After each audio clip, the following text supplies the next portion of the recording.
Good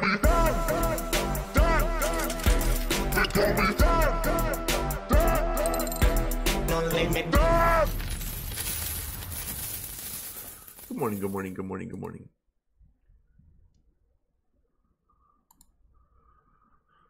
Wow, market recovered semi-nicely.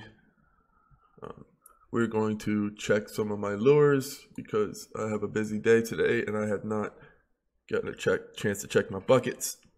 Obviously, I did a lot of spearfishing yesterday, but I also set a lot of lures because I figured that with the uncertainty there would be more dumps. And let's see, I know I caught some Walton last night. Some of my buddies that I trust were telling me about Walton. It's like the iota mixed with all kinds of greatness. They have like 4 PhDs. The supply is going to be cut down. So, you know, I'm a gambler. I love, let's see, let me get it up. All right, here. Yeah, I had to get off of Binance. But yeah, see, got some Waltons, about 14,000 of them. I got it for really cheap. You see where this 24-hour low went? Look at that.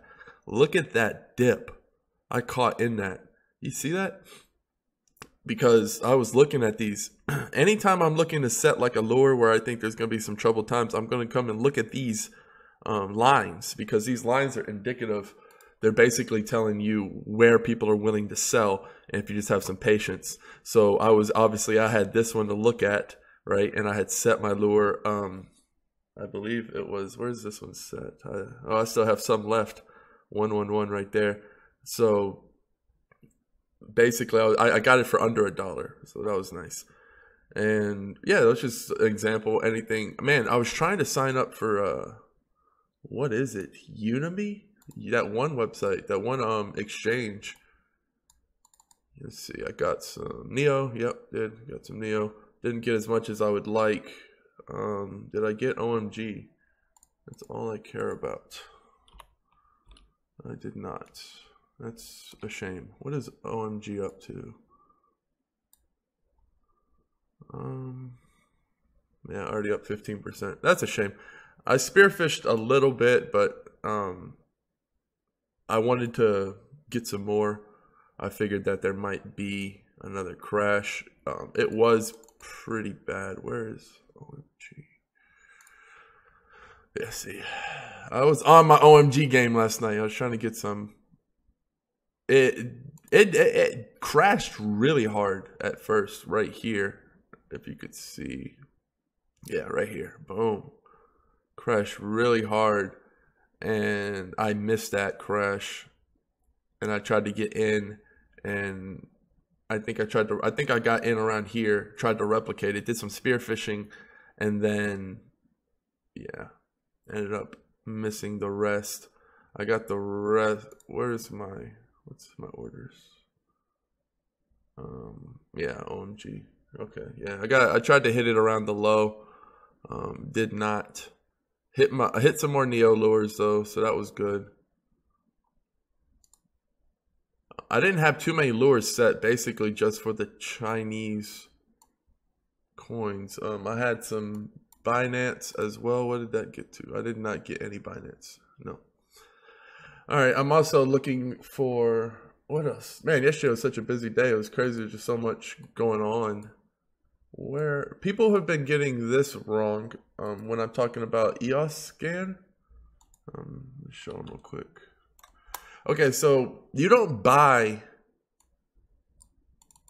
off of this website. You can't buy off of Eosscan. All Eosscan shows you is how much the current price is, and that's all. And it gives you the timer. It just helps right here. It tells you. It just helps you purchase them at the most reasonable price. So the reason I never buy, I have 18 minutes. I'm definitely going to get on this pool. It looks like. The reason I don't want to buy at the beginning is because this price could be, at times, this price has gotten higher than the market price before the ICO ended, before the day ICO ended. And obviously for those you want to avoid. So there's no reason to get in these early. And I'm thinking with all the stuff with China, it seems like the market has crept back up, which is not going to be good for this price. If the market was still down, And yeah, I still definitely want to pick up some more EOS. And if you come down here, it's just going to tell you the most recent prices. Like I had missed out on this one, which was a shame. Definitely not going to miss out on this one. It says 18 minutes. I should probably get, probably should get prepared. I just use Mew. I'll send, I'll have a download, you know, like you see Exodius, I have a download hot wallet, and I'll have a download Mew wallet, and I will shoot it from Mew because that's the easiest. I still got a little bit time. I just don't want to miss this window, and I know I'm going to forget, so I'm going to go ahead and get it set up in my Mew. And the good thing I like about the thing is when you get it out at the ICO, you don't have to. It looks like the market lost $1 billion. You don't have to buy up the ladder, which is people take for granted because you can't buy large amounts at those low prices. You have to wait for dips and dumps and stuff. Where is my Mew? That's what I'm looking for. Oh, so yeah, I got some Neo, OMG, all the Chinese coins. Obviously, why wouldn't I be going after those? The market just rebounded really quickly. I don't know. See, that's the thing. I'm not sure what's going to happen this month because there's no reason for Neo to go up right now. Yeah, it might return to where it was, but there's no reason to go higher, right? Because it has nothing but bad news right now. The same with OMG. The same with a lot of these coins. There's not, you know, it wouldn't make sense for the Neo just to pop off right now. So with those thoughts, what happens is you always have, the longer China drags this out, the less steam power you're going to have, so to speak, like the less power you're going to have pushing that price up. Because if you don't have anything new, complacency, it just slowly starts to die off. So if there's not any like good news for Neo in the next week, we could easily see another dip. Just because people are complacent, man. They don't care. They want to get into the next hot thing. If they think Neo is going to be a stalemate, right? The reason the price popped up was because it dropped so far. People think they can get a good deal. But if it doesn't continue rising and this thing with China is extended, you can easily see prices. So I'm going to stay lured up on the Chinese coins that I really like.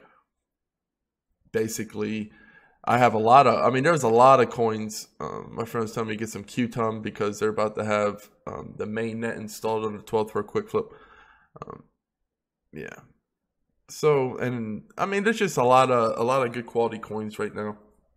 That last dip was just absolutely amazing. If you were able to get into some of that, especially this Walton coin, if it ends up doing anything, the team is smart, and that's really basically. I had some homeboys who were just like, man, you need to really check out this coin. It could be like the IOTA for Japan or whatever, or China. And yeah, man, just I like taking a little bit of risk. I didn't swing too hard on it. I just threw a little bit at it, just get a little bit of skin in the game. But mainly, obviously, we got ONG live coming up. I was comparing to Nexus. That's Nexus Social, not the other Nexus. Nexus Social was what I was talking about yesterday. That is the quote-unquote competitor to ONG. Nexus Social, which is basically a social hub, but it's also a marketplace where you sell stuff. So, it's not really the same because I don't get onto Facebook trying to look for things to buy. So 600 free ONG for that live Q&A. That's going to be at 11 Pacific. Also, I'm looking, it's really awesome having a lot of people contact me and XP wanting to join the research group, wanting to join the team. Basically, we go out there, we research, we find the best ICOs, then we make the best deals, and the people who help get rewarded.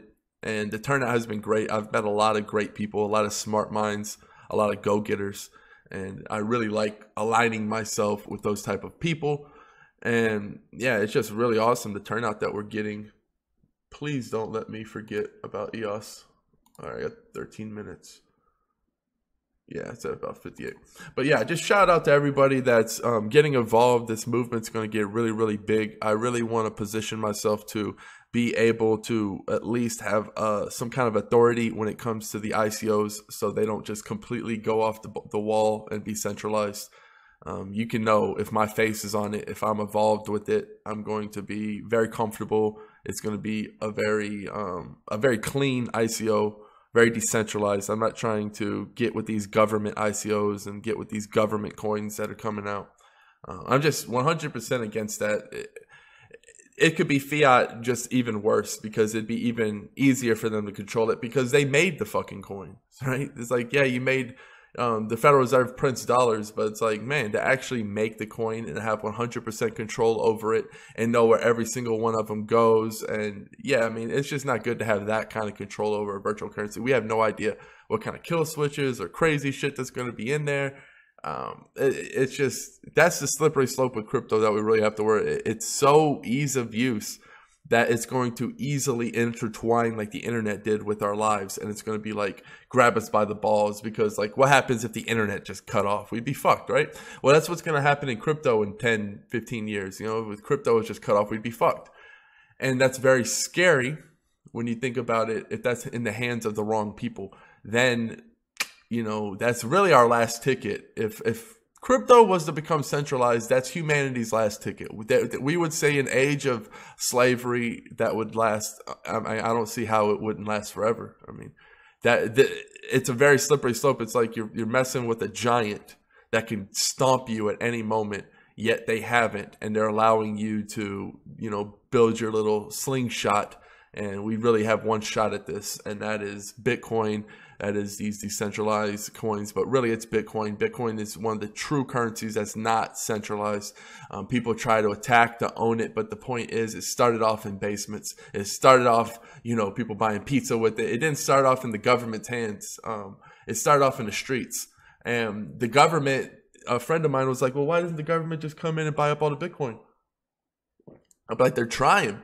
But you can't just go up and buy all the Bitcoin, without making the price insanely high, which would be counterproductive to what they're doing, right? If you're the government, you don't want to see $10,000, $20,000 Bitcoin. But if you went and tried to drop $1 trillion or, you know, billions and billions of dollars to try to buy up all the Bitcoin from the exchanges, all you would do is drive the price up, thus creating a bigger monster, meaning more people want it. And you wouldn't be able to get that much because, you know, all the Bitcoin in the world isn't on exchanges. You can't just go, you know, it's like, it's my Bitcoin. You can't buy it from me unless I sell it to you. There's a lot of people like that. So all the Bitcoin's not in circulation, meaning like not liquid on exchanges. They can't just go in with $1 trillion and buy up all the Bitcoin and go, ha, ha, ha. That's the beautiful thing about this. It's very hard to get to where we are. Very hard to get to where we are when we're talking about Bitcoin. We've come very, very, very far. It's just very perfect. And yeah, there's a lot of things that could be better when you're talking about this or that. Groups fighting, miners trying to centralize it, groups trying to cause censorship. But at the end of the day, it's a million times better than anything we ever have and anything that we could have, because it's truly, really 100% as decentralized as you can get. I mean, we don't, you know, you don't even know the creator, for crying out loud. It's just very important not to keep, you know, Bitcoin is still our bread and butter. If Bitcoin goes down, Ethereum goes down. If Bitcoin goes down, everything goes down. So with all the new pretty ICOs, with all the new Chinese coins going out, always still remember to show Bitcoin love, because it is our Excalibur when it comes to slicing through this bullshit. But I'm going to kill this one short today. Cheers. Peace.